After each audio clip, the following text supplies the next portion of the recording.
Hello friends, வணக்கம். இது நேற்று கிருத்திகின் போது முருகனுக்கு அபிஷேகம் பண்ணப்போ எடுத்த வீடியோ தான். ஆல்மோஸ்ட் எல்லாருமே இந்த 6 days விரதம் ஸ்டார்ட் பண்ணியிருப்பீங்க. வர செவ்வாய்க்கிழமை அன்னைக்கு 11ஆம் தேதி தைப்பூசம் வரப்போகுது. அதனால் நேற்று ஆரம்பிச்சிருந்தீங்க, கிருத்திகையில் ஆரம்பிச்சிருந்தீங்க அப்படின்னா 11ஆம் தேதி வரும்பொழுது 6 நாள் கரெக்டாக இருக்கும் விரதத்துக்கு.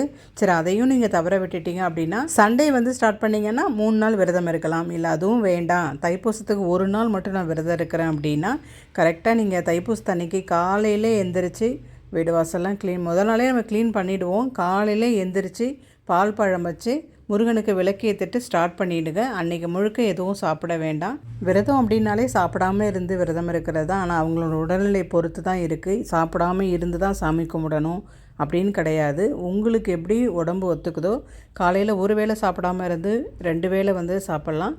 இல்லை காலையிலேயும் மதியானமும் சாப்பிடாமல் இருந்து நைட்டு ஒரு வேளை மட்டும் பால் பழம் எடுத்துக்கிட்டு விரதத்தை முடிக்கலாம். நம்மளுடைய விருப்பம் தாங்க.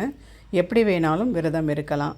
நேற்று கிருத்திகையில் ஒரு 3 விதமான அபிஷேகம் பண்ணியிருந்தேன். பால், பன்னீர், விபூதி இவை கொண்டு அபிஷேகம் பண்ணிவிட்டு நல்ல சாமிக்கு அலங்காரம் பண்ணி அதுக்கப்புறம் வெற்றிலை தீபம் போட்டு ஒரே ஒரு தீபம் ஓம் விளக்கில் ஏற்றிருந்தேன். தைப்பூசத்தன்னைக்கு 6 நெய் தீபம் ஏற்றி வழிபாடு பண்ணுறது ரொம்ப நல்லது. 6 நெய் தீபமும் நம்ம வெற்றிலை தீபம் போட்டு ஏற்றுறது ரொம்ப விசேஷமாக இருக்கும்.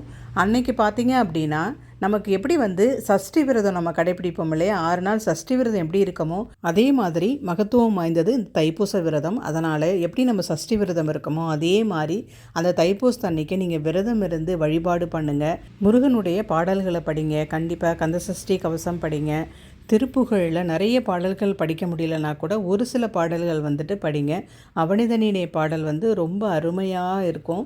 அந்த பாடல் கண்டிப்பாக படிங்க. முக்தை திரு அதையும் படிங்க. நீங்கள் உங்களுக்கு டைம் கிடைக்கும்பொழுது அன்றைக்கி நாள் முழுக்க நம்ம விரதம் இருக்கிறதால முருகனுடைய பாடல்களை நம்ம படிச்சுக்கிட்டே இருந்தோம் அப்படின்னாக்கா மனசும் லேசாக இருக்கும். நம்மளுடைய நினைக்கிறது கண்டிப்பாக நிறைவேறும். நம்பி விரதம் இருந்து வழிபாடு பண்ணுங்கள்.